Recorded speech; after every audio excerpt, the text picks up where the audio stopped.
Hey everybody, welcome back to BK's Bullets. Today we're talking comic YouTube channels that blatantly rip off books.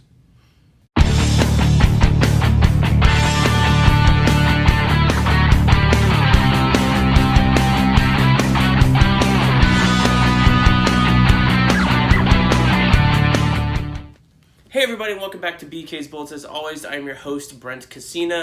Today we're kind of doing a little bit different style. It's a little more of a rant, question, if you will, an essay, a video essay on other comic YouTube channels that I've seen. And I'm not gonna, I'll probably name some to give examples and stuff, but I'm really not slamming them in particular. Just the method in which that they are presenting their YouTube videos, I guess. And if they're doing ads, or have a Patreon, or have sponsors, then I guess I'm questioning how they make money and how their sponsors are, or whatever, supporting them making money. So this whole thing has been, stewing for a long time in me. I like making YouTube videos because I like them. It gives me a chance to talk about comics more often than I, normally get to. I'm part of a podcast called Comic Timing, the Comic Timing podcast. In college, me and Ian, my co-host, he started the podcast, so he's the founder. He's the one who should get all the credit. We would talk every week and put out a podcast every week when we were in college, almost over 10 years ago. And then when lives got busy and stuff, it became a little less frequently. It was every 2 weeks. And then the last couple of years, it's been every month, monthly, and now it's looking like last year is more like bi-monthly, and now, we haven't put out a podcast together in a long time, and that's okay. We're both busy. We're both, new people, and, got new girlfriends. I have the same girlfriend, my wife, and I have 2 kids now, so that, each other's lives are busy, but I'm doing these YouTube videos in a certain way because I feel it's fair, and it's not going to get me into trouble, basically, and I believe it's fair to other people. Now, in the past, I've done YouTube videos that are highlighting an issue, and I would show off some art, and I would use I edit in iMovie. I'm not going to be ashamed of that. It's pretty easy for what I do on this channel, but I would pan across a panel or a page just to give you an idea. But one thing I always tried not to do was to give you sequential pages or to give you sequential panels if I was highlighting a particular one, because I want you to go and read the book. I want you to go and pay $5 to Comicsology Unlimited a month. They have Marvel, DC, Dark Horse, independent stuff, Image stuff. If you want to go read Walking Dead for free, the first 10 volumes are over there on Comicsology Unlimited for $5 a month. It's $5.99, whatever it is. Really, really cheap. Better yet, most of that stuff is totally free at your local library. My local library here in Orlando at the Alafaya branch has dozens of volumes of The Walking Dead, dozens of volumes of Invincible, and all the Batman comics you want to read, all that sort of stuff. So, there are ways to go read comics for free. What I have an issue with is other YouTube channels like, I guess the main one I know of is Comicstorian, where they're putting up the art on the YouTube and however way they're doing it, and they're putting up every panel or every page or something like that. There are YouTube channels out there that you can go and find if you really want to. I discourage you from doing so. Please go read the books. But you can go and view them, and they're basically doing the same thing in iMovie. They're scanning a page, or they're taking a torrent of a illegal comic download or whatever, putting it into iMovie, and just doing like a page zoom. So you see the top of the page, and then it'll just go towards the bottom really slowly, and you can just stare at your phone screen or whatever and read it as you go. Or you can go to places like Comicstorian and others of his ilk, where he will take out the word balloons. And I think that's how he gets around his copyright, whatever those restrictions are or the laws, because he takes out the words and the word balloons, and then therefore he's altering the image of, that writer and that artist and that company's work, frankly. That's a little silly. So all this kind of started, and especially sounded off today as I was perusing Twitter. I am a fan of Sean Gordon Murphy. I have his book right here, White Knight. And it's a great book. You definitely should go and read it. I made my buddy Jim read it. You can watch his review here on the channel. And fantastic book. I can't wait for the sequel. Curse of the White Knight should be coming this year, 2019, maybe 2020. It's got Azrael in it. I'll wait whenever it's done to read it. I'll wait as long as he needs.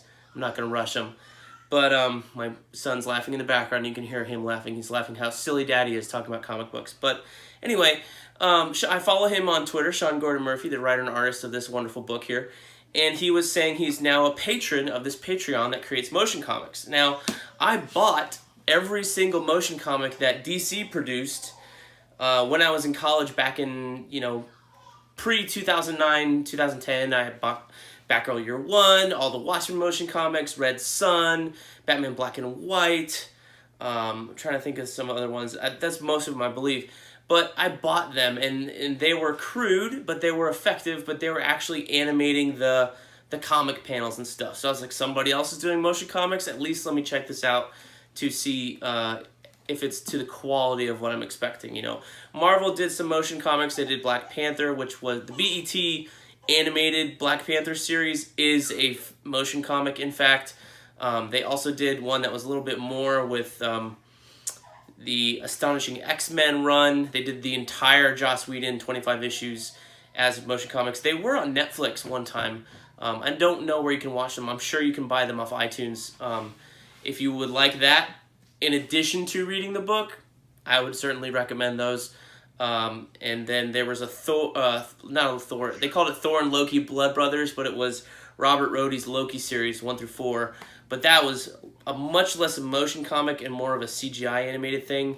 Like, there were static panels and pages, but most of it was them taking inspiration from the beautiful Esad Ribic art, and then animating that in a style that reminiscent of that. So anyway, back to this. Sean Gordon Murphy said he was a patron of this new Patreon, so I was just checking out this YouTube channel, and basically, not to shame them, they weren't doing the things that were DC was doing, but they were doing what Comicstorian does, but doing individual voices, going panel by panel. So if there's a news reporter, it's a girl voice. If it's Batman, it's a Batman's voice. So it's kind of like a motion comic mixed with graphic audio. If you've ever listened to those interpretations, they're radio plays of famous comic book stories. I've got a bunch of books here that I think you should go read, but later. But I don't understand why. And I asked him on Twitter. I called him out. I didn't call him out, but I said, "Can I ask a serious question? Why would you support this? Because this is your work. This is your bread and butter. This is your baby. You toiled and sweated over all 8 issues of this. This is a lot of work here. It's a thin-looking trade paperback, probably because of the paper, but there's beautiful stuff in here. Look at this. Just look at this. That's one man's inspiration. The words, the plot, the story, the dialogue, the art, the pencils, the inks, all from one man." And I was like, why would you support this? Because, I know how much work, or I have an idea of how much work you put into this book, and you're doing another one that was so popular and successful.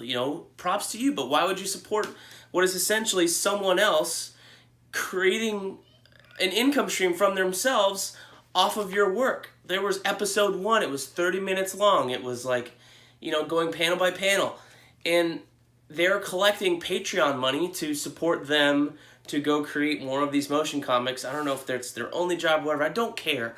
What matters to me is that they're profiting off someone else's blood, sweat, and tears, and the only thing they're doing to profit off of it is scanning the work, which you're not recreating the images, you're not doing an interpretation or anything, and then you're putting voices to it. So basically you're doing a live reading of it.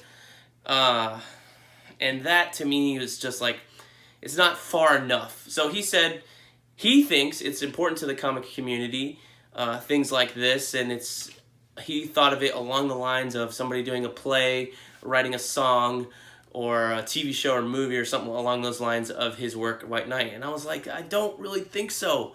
If you're writing a song about White Knight, it's going to be 3 minutes long. It's going to be inspired by it. If you want to do an R. Kelly Trapped in the Closet song, I know he's not in fashion anymore, but whatever, that would at least, you could cover the entire story of 8 issues. You could make an album, an 8-song album about Batman and White Knight and cover each chapter, each issue song by song. That's what you want. But that would take creativity. That would take you thinking about how to rhyme those words. It would take you thinking about what instrument represents what character, what themes to write for that character. It's a lot more of creativity going into that effort than you just, scanning the images and putting voices to them and hiring actors or hiring your friends to be actors to read stuff aloud with inflection and tone. If you were to do a TV show, same thing. You'd have to write everything. You'd have to create an outline. You'd have to pitch it to people. You'd have to find a production designer, a set decorator, a set designer.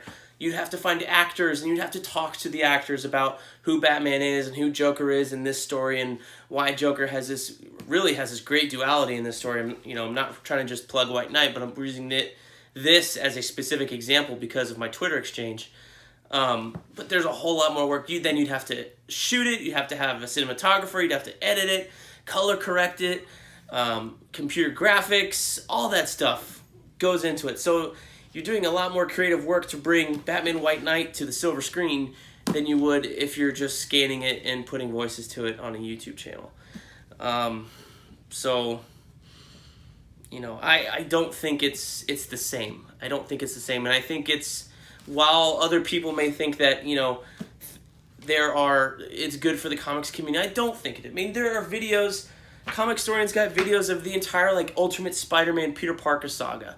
It's, 3 hours long. I wouldn't want to watch that 3 hours long video of something. I'd rather go read the book. Granted, you cannot read all 17, 21, 35 volumes of Ultimate Spider-Man, but I bought them all digitally when Amazon was having a fire sale, so at least I paid a little bit of money to buy those for 2 issues, or $2 for a digital trade paperback. So at least I paid my little cents, as little as I could, being a smart consumer, but that's fair to me. That's the balance of the business, right? I could go, same thing, could go find these in cheap trades or off of the library for free, or Craigslist or eBay. Somebody just wants to get rid of their stuff, they would price them as low similarly. So, that's a fair thing of being a consumer. Not watching a YouTube and watching ads all throughout it and paying Comicstorian or some other guy to get paid from that, ad revenue from you watching his video, and then Brian Michael Bendis, Mark Bagley, who slaved for 111 issues, his pencils, his papers, his fingers, his blood, his sweat, his tears into these beautiful, beautiful books. I mean, this is stuff from the 2000s, and it looks modern. I mean, it's not the 2000s, it's ancient, but there's a lot of work. These panels are beautiful. These pages are beautiful.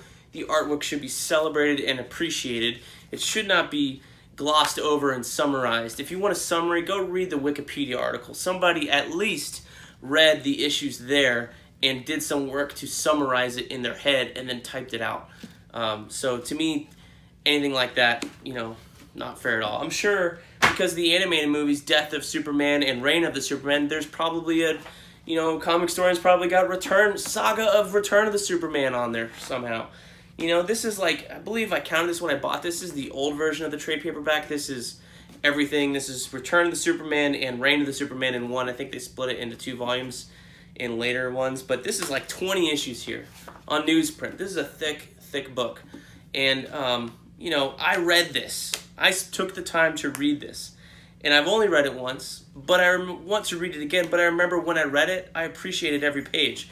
There's beautiful Butch Geist artwork in here, every Eradicator issue that comes up. There's John Bogdanov artwork here on the next page. They skip the covers, which is why I'm thinking about recollecting some of the stuff. That's very blocky and edgy and liney that I had to grow to appreciate because it's the first time I'd ever seen his artwork. There's beautiful Tom Grummett stuff every time Superboy appears in here. Dan Jurgens, who I learned to love and appreciate over time, his artwork's in here.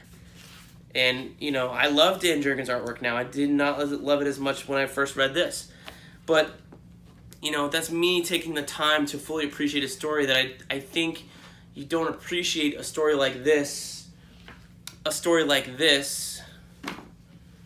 especially a story like this, which is one man's hard work when you're watching a YouTube video, whether it's 30 minutes long an hour long, 3 minutes long, 3 hours long, 8 hours long, however long they make it. I don't think you're getting the full scope of how everything works and lines up. I mean, you need to read. When I read Scott McCloud's Understanding Comics, I understood after that point how much thought goes into designing the panels, how the gutters worked, how all that stuff works. And, you know, it just kind of opened my mind that there's a lot more thought and thinking that goes into this. You know, let's just point out to Sean Gordon Murphy, since he's the writer and artist on this one again,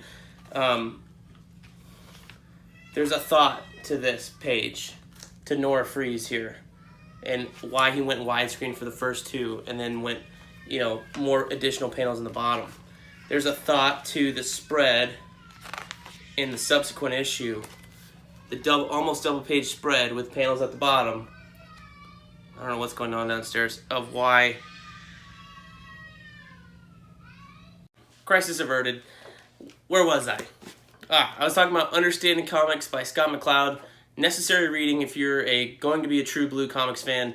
It is not a slog, but it is a lot of like textbook knowledge stuff, but also about art and storytelling. And, you know, if you want to start writing comics, you definitely need to read this. It's got a sequel I've never read, but I think this is the prime one you need to read.